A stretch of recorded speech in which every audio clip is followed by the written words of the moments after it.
Israel के रक्षा मंत्री ने पूरे गजा शहर पर कब्जा करने की विवादित योजना को मंजूरी दे दी है। लगभग 60,000 रिजर्व सैनिकों को आने के लिए पत्र भेजे जा रहे हैं, जिनकी भर्ती अगले महीने से शुरू हो सकती है।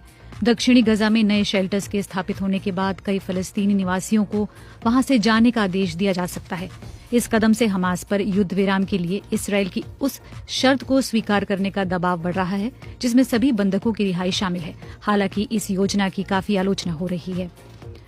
नेटो में शामिल देशों के सैन्य प्रमुख रूस के साथ शांति समझौते की स्थिति में यूक्रेन के लिए संभावित सुरक्षा गारंटी पर विचार विमर्श के लिए एक वर्चुअल मीटिंग कर रहे हैं। इसके बाद अमेरिका भी ऐसी बैठकों की मेजबानी कर सकता है। लेकिन रूस के विदेश मंत्री सर्गेई लावरोव ने पश्चिमी देशों द्वारा रूस के बिना हो रही किसी भी बैठक को दिशाहीन कहा।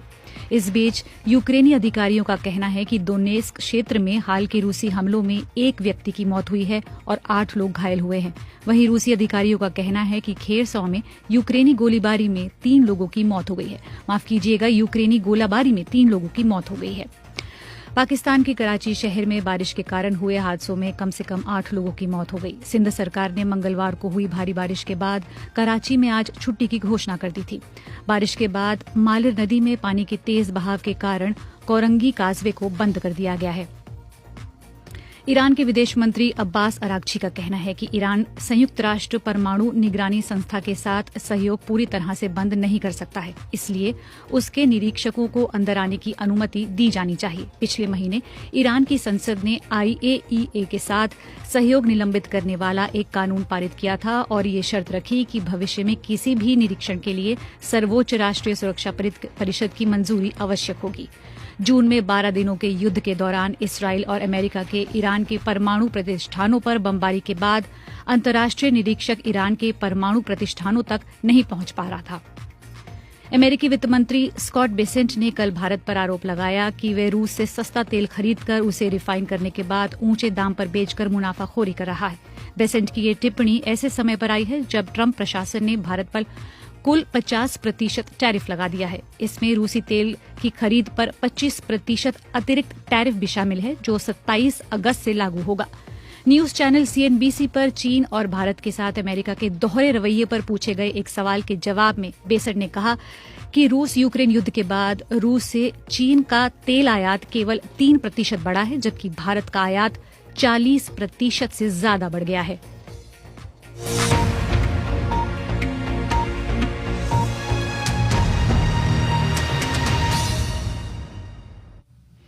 पिछले 2 दिनों में चीन के विदेश मंत्री ने अपने भारत दौरे के पहले दिन सबसे पहले विदेश मंत्री S जयशंकर से मुलाकात की और कल राष्ट्रीय सुरक्षा सलाहकार अजीत डोभाल से मिलने के बाद प्रधानमंत्री नरेंद्र मोदी के साथ मुलाकात की।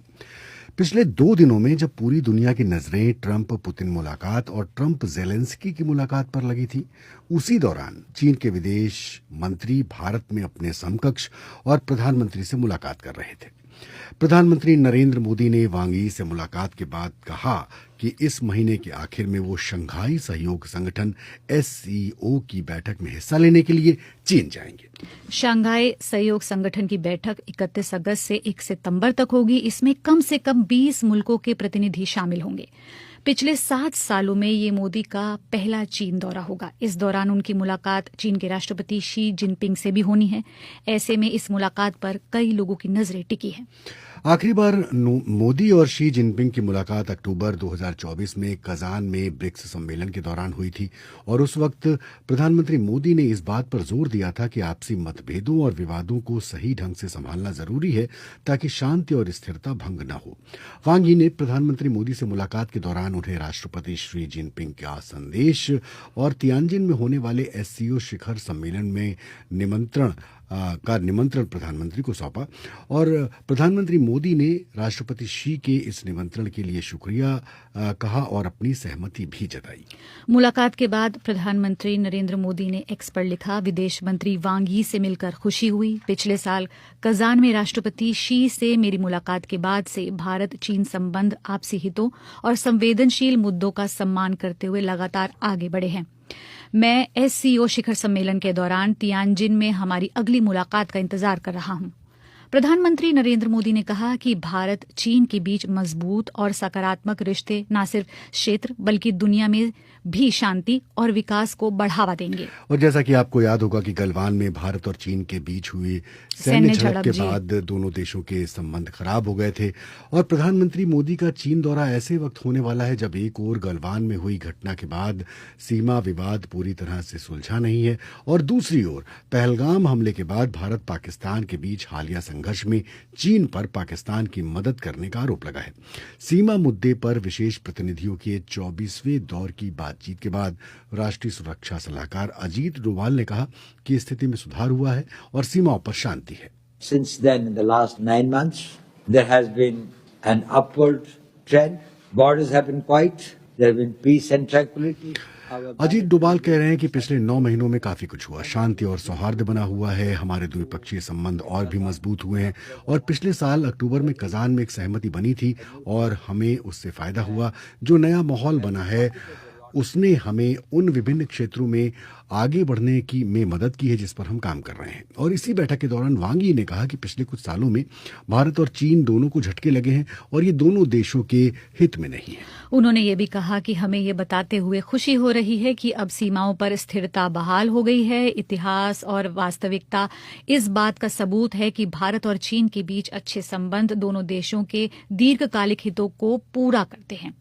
इससे पहले 18 अगस्त को भारतीय विदेश मंत्री एस जयशंकर और चीन के विदेश मंत्री वांग यी की मुलाकात हुई। इस दौरान एस जयशंकर ने कहा, Our two nations now seek to move ahead. This requires a candid and constructive approach. S Jaishankar कह रहे हैं कि हमारे संबंधों में कठिन दौर देखने के बाद अब दोनों देश आगे बढ़ना चाहते हैं और इसके लिए दोनों पक्षों की ओर से साफ नजरिए की जरूरत है।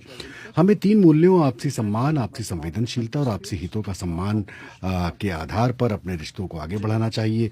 दोनों के बीच न तो मतभेद विवाद बनने चाहिए और न ही प्रतिस्पर्धा संघर्ष बननी चाहिए। वैश्विक अर्थव्यवस्था, आतंकवाद और व्यापार जैसे मुद्दों के अलावा एस जयशंकर ने इस बात पर भी जोर दिया कि भारत एक निष्पक्ष, संतुलित और बहुध्रुवीय विश्व व्यवस्था चाहता है जिसमें बहुध्रुवीय एशिया भी शामिल हो।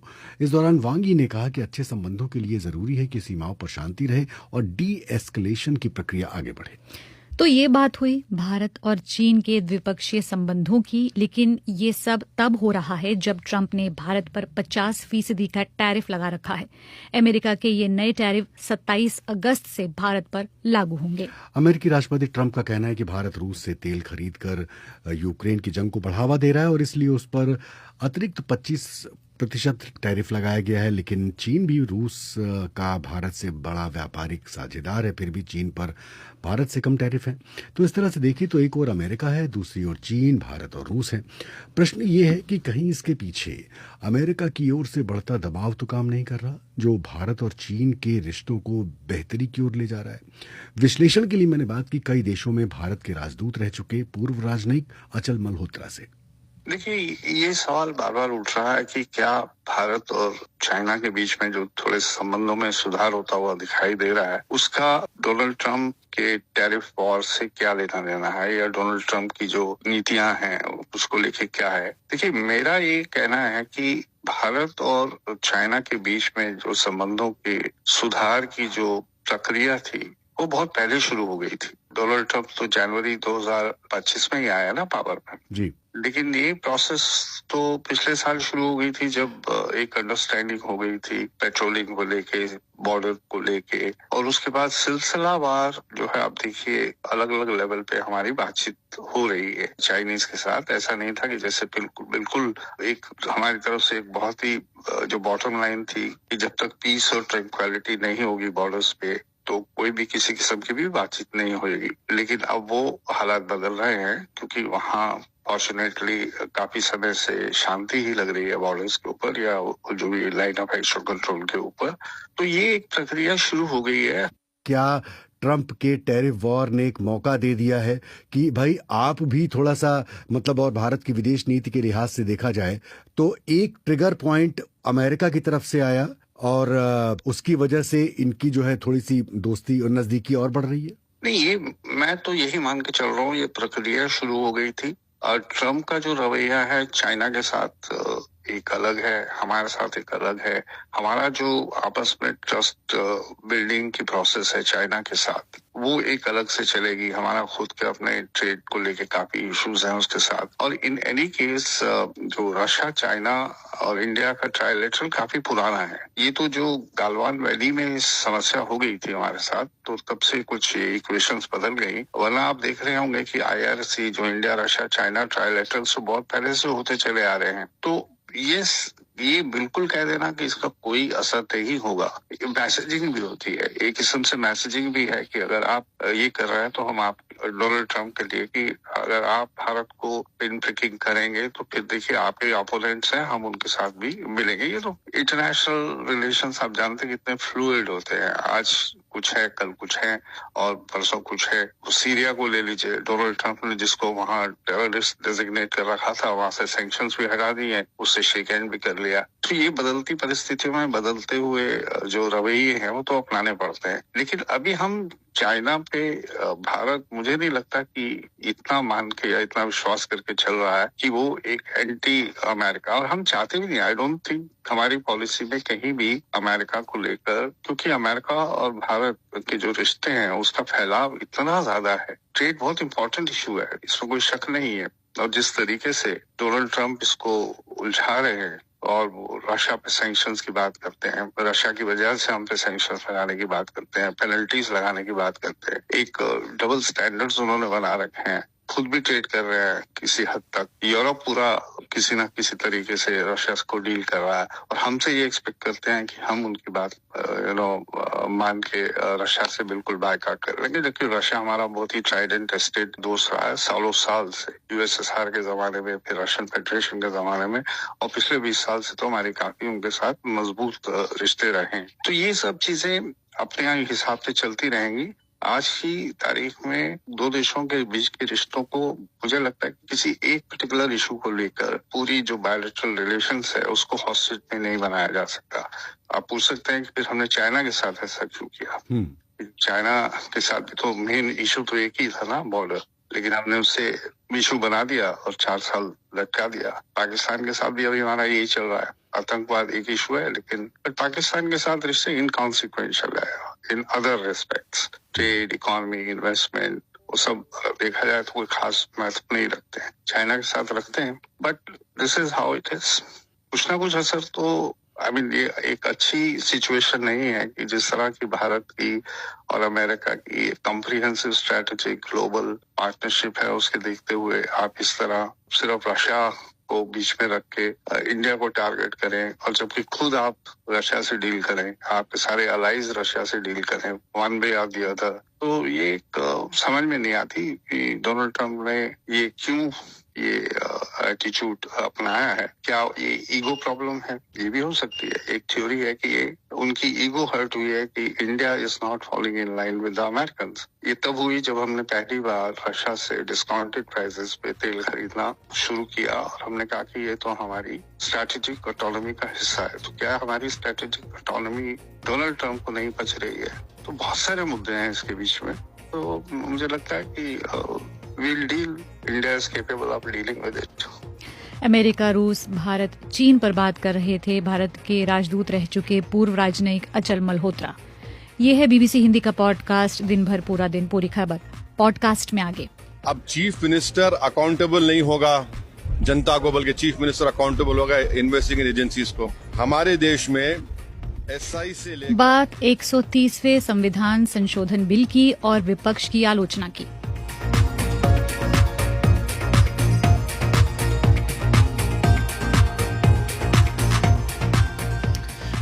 तो केंद्रीय गृह मंत्री अमित शाह ने आज लोकसभा में भारी शोर शराबे के बीच संसद में 130वां संविधान संशोधन विधेयक 2025 पेश किया। ये संविधान संशोधन विधेयक, इसके जरिए संविधान के अनुच्छेद 75 में संशोधन होना है, जिसमें प्रधानमंत्रियों के साथ साथ मंत्रियों की नियुक्ति और जिम्मेदारियों की बातें हैं। इस बिल में प्रावधान है कि प्रधानमंत्री, मुख्यमंत्री समेत केंद्र, राज्य और केंद्र शासित प्रदेशों के मंत्री अगर लगातार 30 दिनों के लिए हिरासत में या फिर गिरफ्तार किए जाएंगे तो उन्हें 31वें दिन पद से हटा दिया जाएगा। ये बिल तमिलनाडु की डीएमके सरकार में मंत्री रहे वी सेंथिल बालाजी की गिरफ्तारी के बाद उपजे विवाद के बाद लाया गया है। मनी लॉन्ड्रिंग केस में बालाजी की गिरफ्तारी के बाद तमिलनाडु के राज्यपाल आर.एन. रवि ने उन्हें पद से हटा दिया था।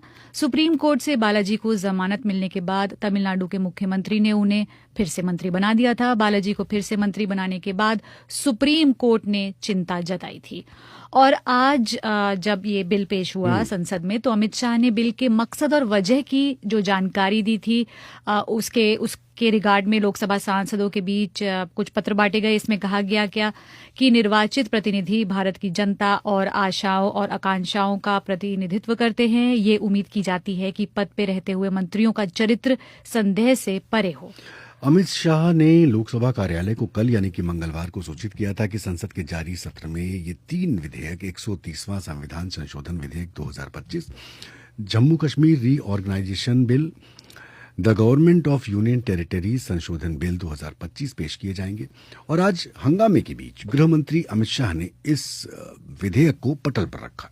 मैं प्रस्ताव करता हूं कि भारत के संविधान का संशोधन करने वाले विधेयक, संघ राज्य क्षेत्र शासन अधिनियम 1963 का संशोधन करने वाले विधेयक और 2019 का।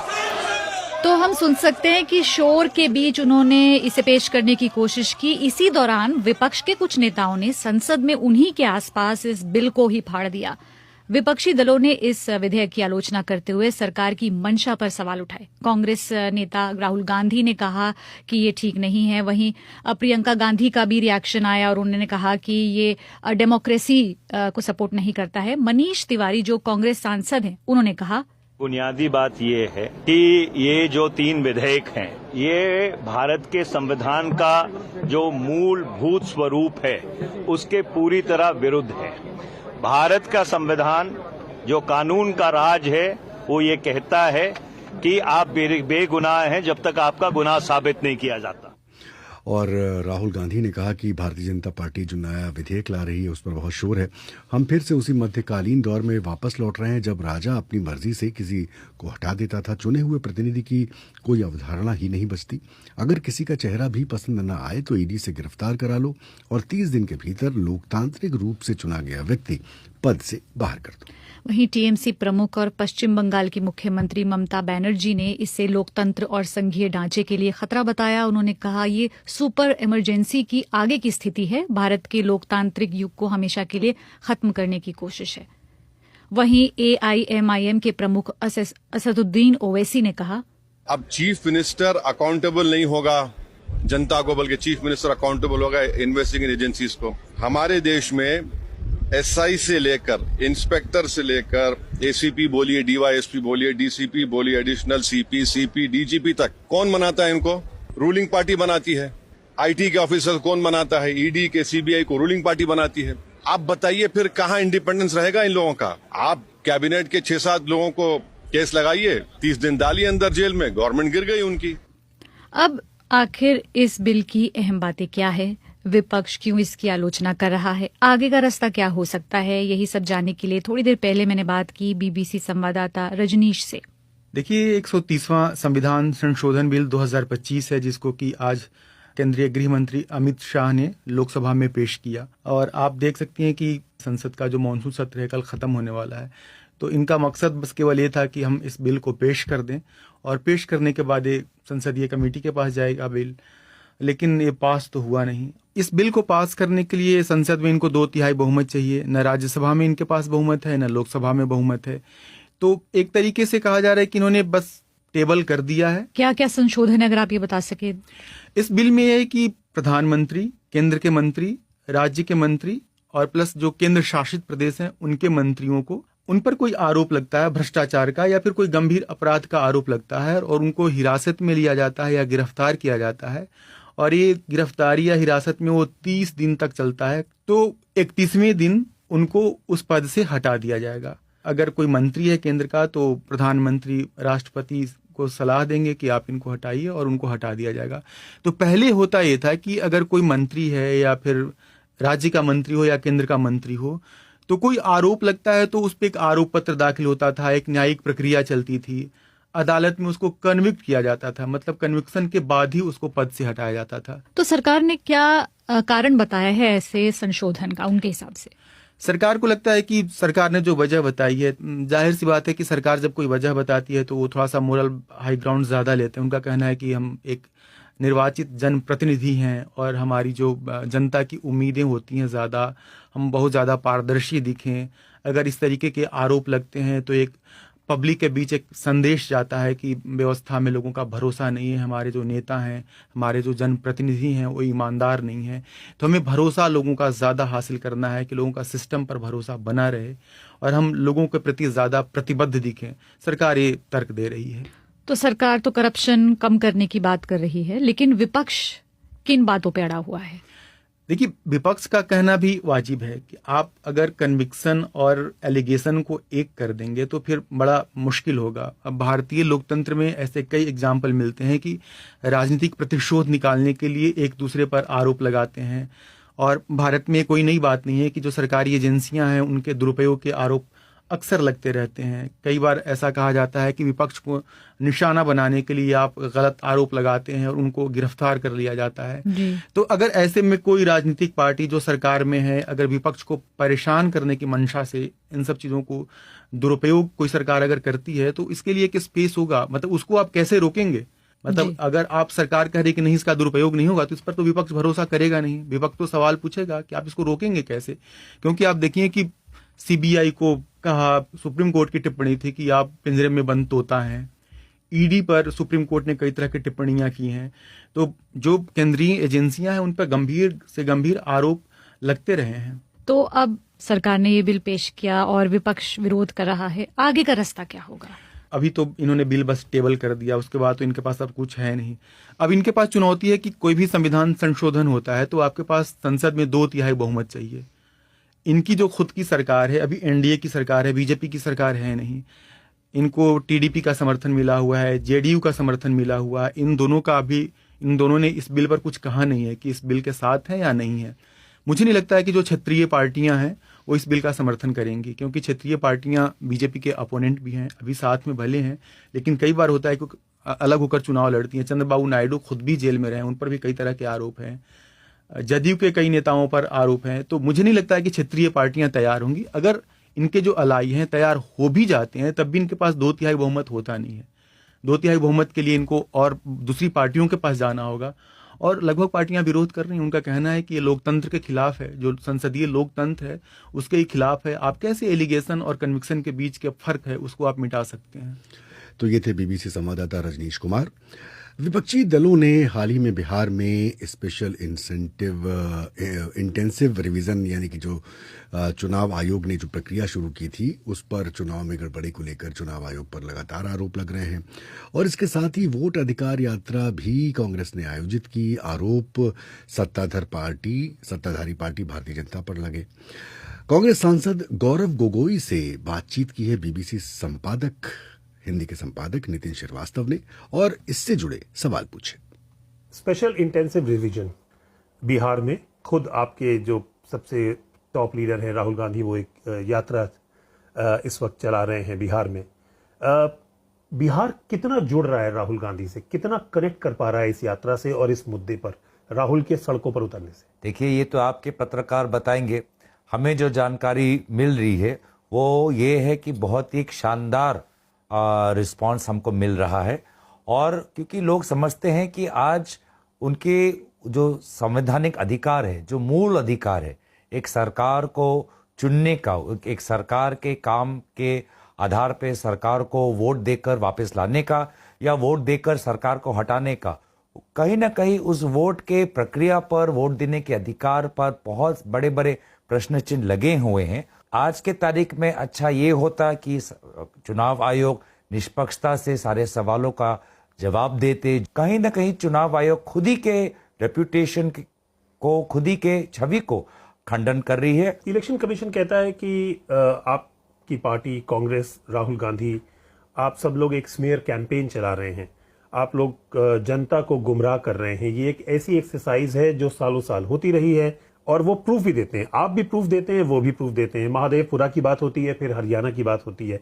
तो ये ये जो ब्लेम गेम है एक कॉन्स्टिट्यूशनल अथॉरिटी को चैलेंज करने का, क्या ये वाकई में एक सोची समझी स्ट्रैटेजी है जिसके तहत आपको लगता है कि वोटर बेस बढ़ेगा, या एक एग्रेशन है जो जिससे आप सरकार को निशाना बनाना चाहते हैं, शायद सीधे नहीं बना पा रहे हैं? देखिए, बहुत अच्छा सवाल आपने पूछा। राहुल गांधी जी ने महादेवपुरा में लगभग 1 लाख फर्जी नाम किस प्रकार से एक वोटर लिस्ट में शामिल हुए, तथ्यों के आधार पर उन्होंने प्रकाशित किया। उसके कुछ दिन बाद बीजेपी के अनुराग ठाकुर जी ने दूसरे विधानसभा में वहां के वोटर लिस्ट में फर्जी होने के या फर्जी नाम घुसने में उन्होंने एक प्रेस वार्तालाप बीजेपी की तरफ से करा।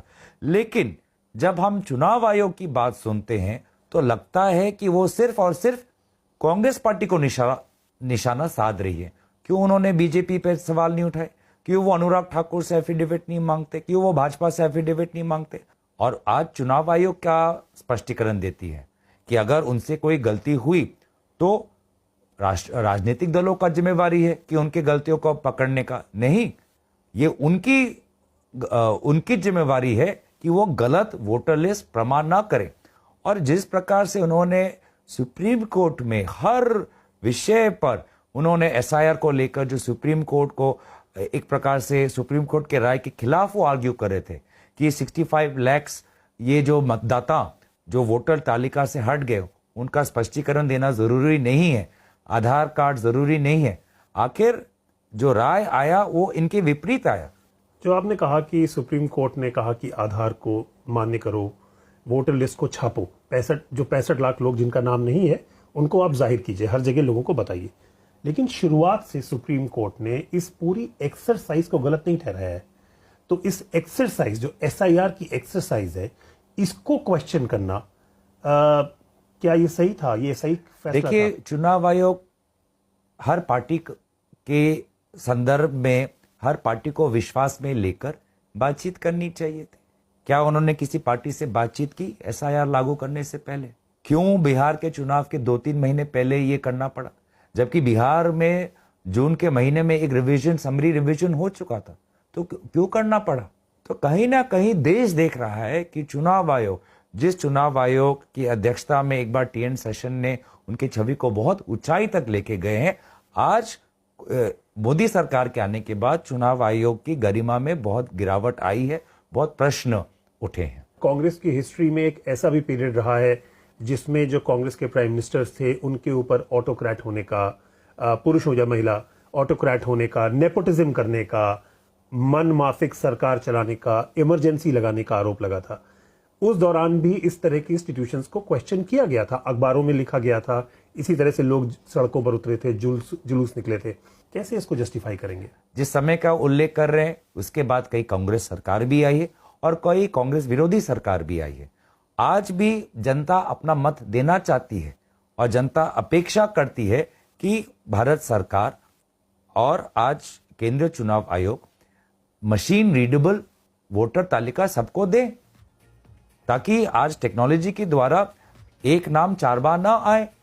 आज टेक्नोलॉजी के द्वारा अगर एक व्यक्ति 4 अलग अलग प्रदेशों में उसके नाम उल्लेखित हैं तो तुरंत चुनाव आयोग उसको पकड़े। आखिर उनको पैसा मिलता है, उनके पास अफसरों की कोई कमी नहीं है, और अगर कमी है तो बताएं, पार्लियामेंट हमको उनको और ताकत देंगे।